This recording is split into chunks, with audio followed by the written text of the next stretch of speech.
Hey, are you a big fat bastard who loves eating at Outback Steakhouse but thinks the portions are too small? Well, good news, fat ass. Oh, man, I bet that's where Crocodile Dundee eats every night. Everything in Australia is so fancy. Yeah, Australia's a beautiful place. The best thing about going there is you get to fly over the Pacific Ocean, the greatest ocean of all time. Tell me you're joking. Everyone knows that pound for pound, the Atlantic is the best ocean. Pound for pound? What are you talking about? You can't weigh the ocean. I just like the Pacific Ocean. It's a good ocean, and so is the Atlantic. Isn't this a beautiful planet you two friends live on? Yeah, I guess Cleveland's right. I'm sorry I got so hot-headed. I'm sorry, too. Here, let me turn your foot back around. Kind of got twisted up in our scuffle there. Wow, Cleveland. You calmed them down just by talking with your mouth, and you're pulling that for free. Maybe you should open up an office. You know, finally start chipping away at some of that horrendous debt you got. Yeah, Peter's right. I mean, it's not like you found a job since you moved back here anyway. You know, that's a not half bad idea. And if I charge my first patient $117,000, I'm right back in it. Thanks for spotting my potential, Peter. Hey, no problem, buddy. I'm pretty percent. Hey, Meg, you know Mr. Quagmire, right? Bye. Hey, what's going on here?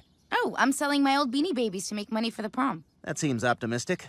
But look, if you want to make real money, I could try to get you a job at the airport. They always need new TSA screeners. Really? Wow, that'd be great. Thanks, Mr. Quagmire. And thanks for taking the time. Most people aren't usually that nice to me. What you're doing. I think you're a dangerous sociopath. Cleveland, let me tell you something. You're absolutely right. Well, time to put on my spaghetti hat.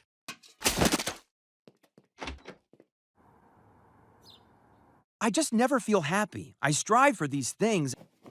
Maybe your accomplishments don't feel real because your brother isn't here to see them. Maybe. That doesn't feel quite right either.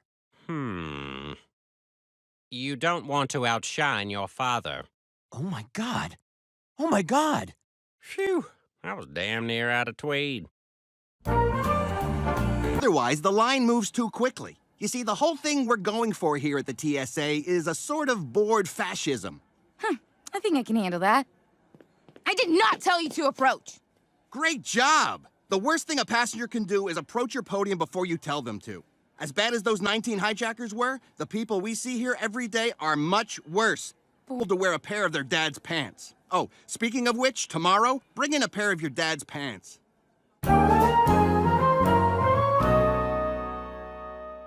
Peter, you promised me you would do the dishes. Well, I was doing the dishes for a while, but they were inexperienced, so I ended up having to rub one out. Where in the hell did you get the idea that that's what I meant by doing the dishes? It's about you, so he can back you up. The new maid is peeing on me, and she didn't even say anything clever about it. Look, you're the one who said you were going crazy. Just talk to him. He's all about helping people get well, just like Doc Martens. So, how are you feeling today? Terrible. I've got blurry vision, I feel cold and clammy, and the nurse told me there's blood in my stool. Have you tried? Person? I guess so. I've been pretty depressed since my wife died. I'm sorry, I'm trying to read the Costco connection here. There they are. All right, since you're a patient, we're going to talk about you like you're not here. You get all of us squawking out, Doc?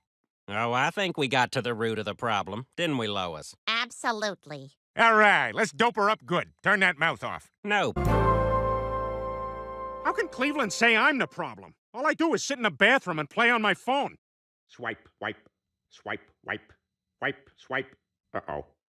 That's a perfect example. You put no effort into this marriage. Cleveland helped me see that our entire relationship has been you doing whatever you want and me cleaning up the mess. Engine. Football. Did I say shoehorn? Yes. Okay. Shoehorns. Peter, please. I've got an early doctor's appointment tomorrow. Oh, early doctor. Put those on there, too. Should I also put down appointment? No, I don't know what that means. Oh, means. Scott, you're not supposed to make jokes like that. Well, I am carrying more than 3 ounces of liquid. Oh, that's so Muhammad Hatta. You're playing a dangerous game, Scott. All right, Peter. Cleveland says you should help with the chores. So today, 5 minutes, you get to have a Diet Coke. All right, according to Cleveland, it's also healthy for couples to have shared activities. So, Since you like golf, I thought we could play around. So what do I do? Just aim for the pond? No, you're not supposed to hit it into the water. But you hit it into the water. I know I hit it into the water. If you want to come watch me. Sure. Great. I'll pick you up at 4:30. Sounds good. All right. Well, I'm up at the podium. Time to make Mark some pieces of paper no one will ever see again. I thought we had plans on Friday. Marla, I think we should just be ugly friends. He's gonna tell my wife stuff. I'm gonna tell his wife a few things. What are you talking about? Well, remember how Cleveland banged that stripper at his bachelor party? Oh, yeah, and we were all throwing bread at him? Yeah, maybe I could tell Donna about that. Or remember when Cleveland wore briefs under his boxers and we found out and he told us not to say anything? Maybe we tell her that. Stripper at your bachelor party.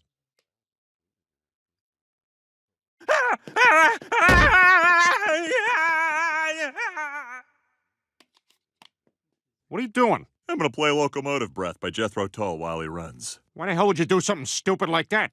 Careful, Peter, or you're gonna lose 2 friends today. But you know that guy hasn't blinked this entire game? Just a dead-eyed idiot out on a Thursday afternoon. Yep, and the longer I watch him, the more I wonder if he's there by himself. I think you're onto something there. That seat next to him's been empty for hours. Right you are, Gary. I'm gonna see if I can hit him with my apple. Ow, kinda short-armed it. Peter, what did you do? He was slightly inconveniencing me and Joe, so we threatened to destroy his family. What? I know, right? It's pretty galling. No, I'm not taking your side, Peter. Whatever the hell you did, you go find him and bring him back. All right, I'll go find him. God, I'm sorry. You're making me feel lower than a squid at the bottom of the ocean. SA isn't sweaty enough for the 2 of us. What? What does that even mean? It means stay away from Larry. I'm his girlfriend. You are? Oh my God, I thought you were a boy. Oh, that's it!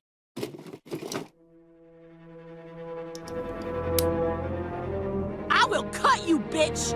Ow! That hurt a little bit!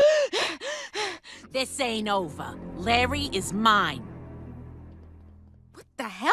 That was crazy. Like crazier than putting cops on Segways. Help! Officer! There's a lady being raped in that alley! Okay, hold on. Let me do a small dippy bob turn. I couldn't be sure, but I think the man has a knife! Are there any— Hold on a minute. See, this is pretty cool, huh? Yeah, I guess, but what we could really use is some weed. I think that might be over the line. See, I told you this guy wasn't cool. Oh, no, hold on a minute. Mr. Griffin, did you or did you not distribute alcohol and marijuana to minors? No, Your Honor, I did not. Told you this defendant wasn't cool. Well, no. Oh, wow, look at that windmill. Peter, do you want to go mini golfing? Yes? Well, he wasn't by the snow cones. I love today.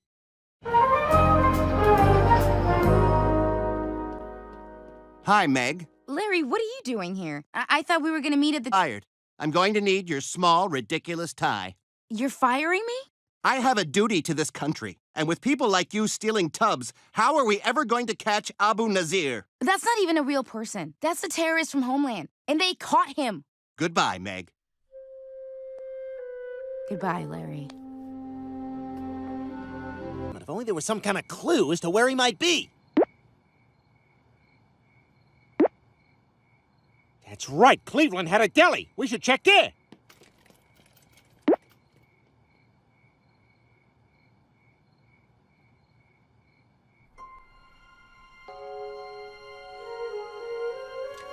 Isn't it? It's a symbol of all my failures.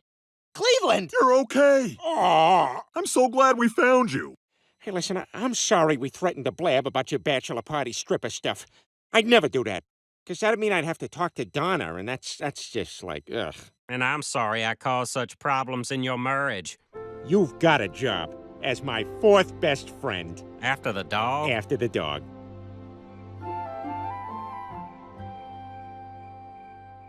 Peter, thanks for going to find Cleveland and bringing him home safely. Hey, that's what friends are for.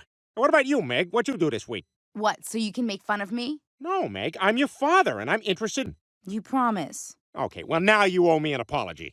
I'm sorry. I'm not used to you wanting to know.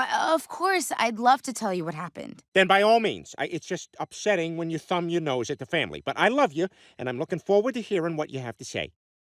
Please, I'd like to hear.